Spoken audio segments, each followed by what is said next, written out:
समरू में प्रभु का नाम, श्वासों की माला में समरू में प्रभु का नाम। श्वासनी माळामां भगवानનું ભજન હું જો કરવું થોડું પડે, ખબર છે કે હાઈલા જ કરે. આ પંખાનો ફેરવવો પડે છે, ના પાસે બેહવાનું છે તો હવા આવ્યા કરે.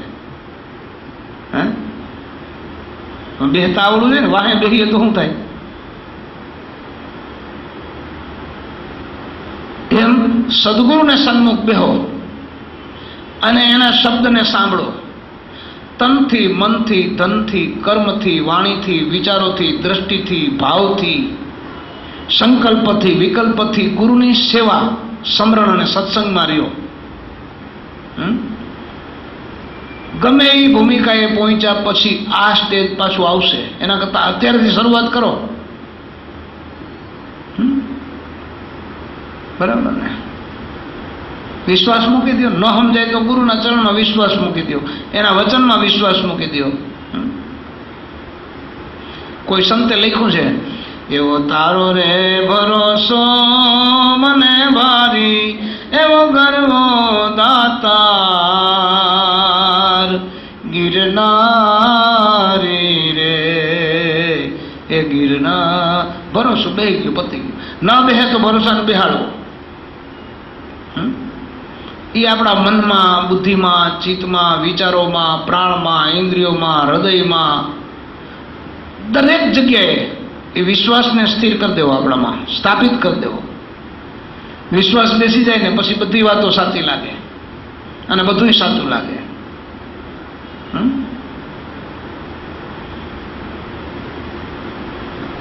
આપણે જે ધ્યાન કરીએ છીએ ને, તમને જે વચન આપ્યું છે, જેમાં તમે ધ્યાન કરો છો ને,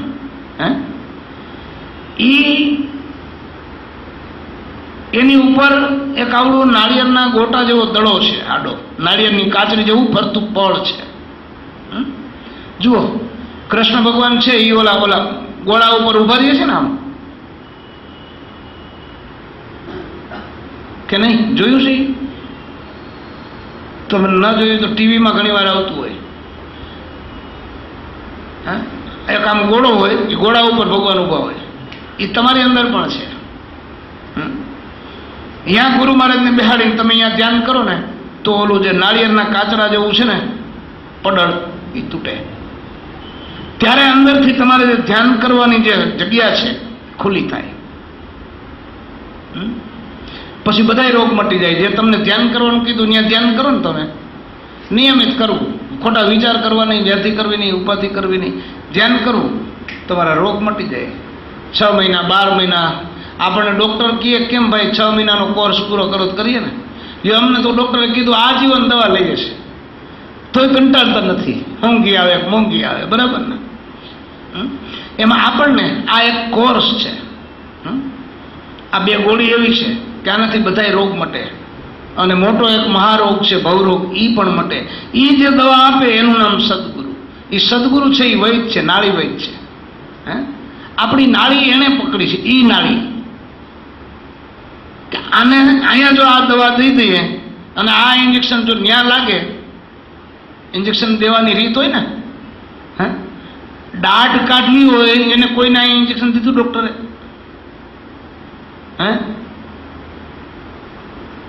ક્યાં દે? પેટામાં દે. આંખનો મોતિયો ઉતારવો હોય ક્યાં દે? બરાબર ને? એમ આપણને બધાય રોગ મટાડવા છે ગુરુને. તો એની એ નસ પકડી, એટલે એ ગુરુ નાળી વૈદ છે. ક્યાં નાળી વૈદ છે? તો કે દરેક જીવને રોગ ઉત્પન્ન અહીંથી થાય છે. આયુર્વેદ શું કહે છે? તો કે જેનું પેટ સાફ એના રોગ બધાય માફ. પેટ બગડે એટલે રોગ થાય. પેટ બગડે એટલે શું થાય? વાત, પિત્ત ને કફ થાય ને. આ 3 વસ્તુ થાય. પછી વાયુ થાય એટલે આપણે વાયુની દવા કરીએ, પિત્ત થાય એટલે આપણે પિત્તની દવા કરીએ, કફ થાય એટલે કફની દવા કરીએ. પણ તમે આ શું કામ થાય છે પાછું? તો કે આપણી જઠરાગ્નિ છે એ મંદ પડે, એટલે પાચન ક્રિયા એટલી નબળી પડતી હોય. એટલે એવી જ રીતે આ સ્થૂળ શરીરની બીમારીને મટાડવાની આ રીત છે. ઓલું આધ્યાત્મિક લાઈનમાં આપણું સૂક્ષ્મ શરીર છે એની અંદર તમે શ્વાસોશ્વાસ જે ગુરુએ તમને ભજન આપ્યું છે ને એનું ધ્યાન કરો, એનું ભજન કરો, ખરેખર બધા રોગ મટી જાય. આંખના નંબરે વયા જાય. આ દાંત પડે નહીં કોઈ દી, દાંત દોધિયા થઈ જાય પાછા, ઈ રોઈ દાંત. હે સ્કિન છે ને એકેય ચામડીની ઓલી શું કહેવાય લગાડવી ન પડે, હાવ મુલાયમ થઈ જાય એકદમ. શરીર હાવ કૂણું થઈ જાય, જેમ વાળો એમ વળે. આ યોગ છે. અને આ જે શીખવાડે ને એને કહેવાય સદગુરુ. આવા સદગુરુ મળે અને એ આવો પાછો શિષ્ય ગુરુએ કીધું એમ કરવા વાળો તૈયાર હોય તો મટી જાય. ભવ રોગ પણ મટી જાય. આ જગતના સ્થૂળ શરીરના રોગ પણ મટી જાય, મનના રોગ પણ મટી જાય, બુદ્ધિના રોગ મટી જાય. અને આપણા જીવ ભાવના જે રોગ છે ને એ મટી જાય. સીધું આત્મદર્શન થાય. આ શ્વાસ જે આપણો હાલે છે એ શ્વાસમાં નામ હાલે છે. તમને જે આપ્યું છે ને એ તમે વચન નહોતું લીધું ત્યારે પણ એમાં એ હાલતું હતું. પણ તેથી આપણને ખબર નહોતી, જોકે હજી એ ખબર નથી. પણ હવે તમે ભજન કરી કરીને શ્વાસાની હારે શબ્દ, શ્વાસ અને સુરતા એ ત્રણે એક થઈ જાય ને એટલે ખબર પડે કે આ તો મારી હારે અનાદિથી હાલતું હતું. ત્યારે આપણને ખબર પડે કે ઓહો, આ તો ગુરુ મહારાજે ખરેખર ઉપકાર કર્યો. આને કહેવાય સદગુરુ. તો ગુરુ ઘણા હોય પણ સદગુરુ ક્યાંક મળે, જવરલે મળે.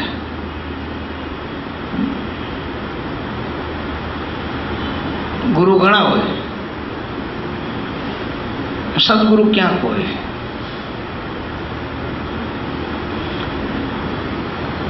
આપણને એવા સાચા સંત, એવો સાચો આપણો આત્માનો બોધ, એ બોધની શોધ કરવાનું આ વિજ્ઞાન આપણને સદગુરુએ આપ્યું છે. આપણે ખરેખર જાગવાની જરૂર છે, આમ તકેદારી રાખવાની જરૂર છે. ક્યાંય પણ આડાવડું જોયા વિના, કોઈનું સાંભળ્યા વિના, કોઈક એવું કહે ને તો આપણા મનને બગાડે એવી કોઈ પણ વાત કરે ને તરત કાપી નાખાય. એ ભાઈ બેગ તું તને હું કવિ સાંભળજો, બરાબર? તો આપણી નિષ્ઠા મજબૂત થતી જાય.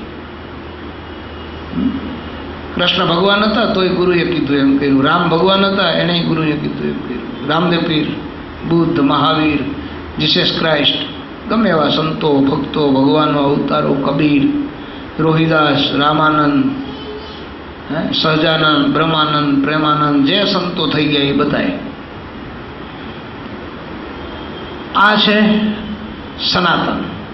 સનાતન એટલે જૂનું, જૂનામાં જૂનું, પુરાણું. એ